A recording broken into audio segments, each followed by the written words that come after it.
a woman who had reached the dizzying heights of Kremlin power. She wasn't just the wife. Polina Jemchuzina was an influential politician, a member of the Central Committee of the Communist Party VAP, a director of major enterprises, and most importantly a close friend of Nadezhda Alexeyevna, Stalin's own wife. Then, overnight, this same woman, the spouse of Foreign Minister Vyacheslav Molotov, the second most powerful man in the state, ended up in a labor camp near Kostanay, and her husband, who held global politics in his hands, did absolutely nothing to save her. This is more than just a tragedy. It's a perfect case study demonstrating how fear and fanatical devotion to the party shattered even the strongest personal bonds within the Stalinist system. The official charge filed against Jemchuzina on January 29, 1949, was that she had been in a criminal association with Jewish nationalists for several years. While this sounds absurd on the surface, the story was rooted in concrete, factual events. Polina Jemchuzina, born Pearl Karpovskaya, was an active associate of the Jewish Anti-Fascist Committee JEC. What was the JEC's purpose? It was created in early 1942 with the active involvement of the NKVD. Its goal was to lobby for the USSR's interests and raise funds abroad, primarily in the US and Palestine, under the pretense of fighting Nazism. The turning point came in 1948.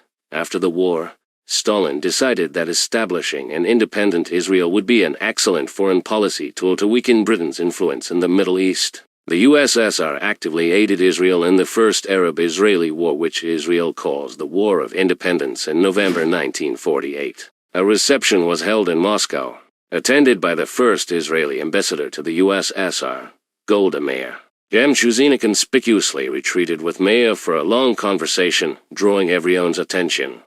Afterward, she publicly made several statements in Yiddish, a language sharply distinct from official Russian, emphasizing her Jewish cultural identity. The most dangerous part was her declaration that she was a Jewish daughter in her toast. If it is good for the people of Israel, it will be good for the Jews around the world. Why was this a death sentence? Stalin saw Soviet-Israeli relations rapidly deteriorating as the new state pivoted toward the West. Jemchuzina's statements, at that moment, looked like direct loyalty not to Soviet power, but to a global Jewish movement. In Stalin's eyes, she had personally organized a circle of foreign agents right under the Kremlin's nose. Events moved fast. Jemchuzina was expelled from the party in late December 1948 and arrested a month later. But the most shocking element was Molotov's reaction.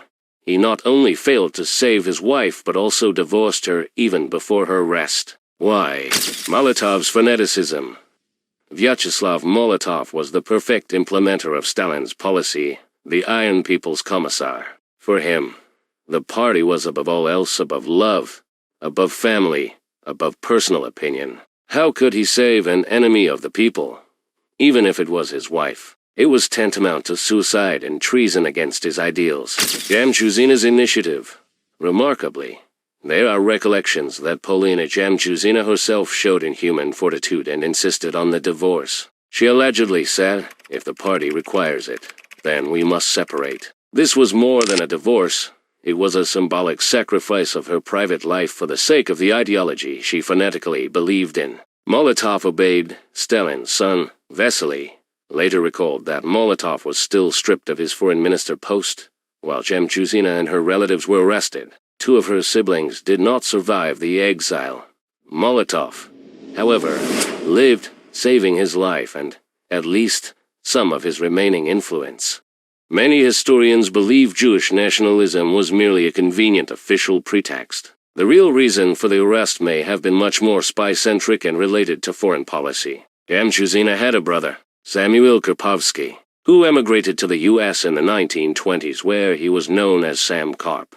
In the 1930s, Karpovsky returned to the USSR and was recruited by Soviet intelligence. His company, Car Export and Import Corporation in the U.S., became a cover for acquiring American military technology and shipping it back to the Soviet Union. This was a critical component of Soviet military-industrial espionage. The collapse came in 1948. Sam Karp became a focus of a U.S. government investigation into anti-American activities. To save himself, he exposed all the schemes of bribery and lobbying for Soviet interests. It was a massive scandal. Stalin's logic. In Moscow, Sam Karp's revelations were likely viewed as a double cross and a switch to the potential enemy. Jemchuzina, who maintained the closest ties with her brother and even introduced him to the right people in the USSR, became a massive liability.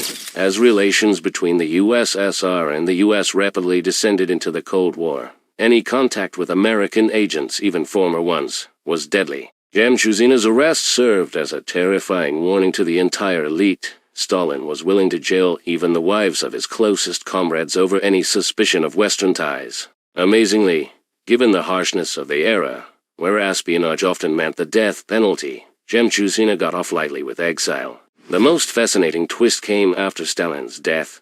In 1953, following the dictator's death, Jemchuzina was, of course, released and rehabilitated. What happened to her psychologically? Instead of becoming an anti-Soviet critic or even mildly questioning the regime, Polina Jemchuzina remained a convinced Stalinist. In the mid-1960s, when the Molotovs were living in relative obscurity, Svetlana Alliluyeva, Stalin's daughter, visited them. Alliluyeva recalled Jemchuzina's words, "Your father was a genius. He destroyed the fifth column in our country. Now there is no revolutionary spirit left. There is opportunism everywhere." The essence of the paradox, Jemchuzina, a victim of Stalin's terror, saw her arrest not as a personal mistake or a crime by the regime, but as a necessary sacrifice in the fight for the purity of the idea. She believed her suffering was part of a grand mission to eliminate enemies, even if she happened to be counted among them. This conviction reveals the incredible power of ideological fanaticism that cemented the ruling elite. The party was more important than life itself, and the leader's death was a tragedy for the idea, not a personal liberation. Until her death, Jemchuzina remained unshakable, viewing Stalin as a genius and her own imprisonment as merely an episode necessary for preserving the revolutionary spirit. Subscribe to our channel, like it and write a comment. Did Stalin act fairly with Molotov's wife?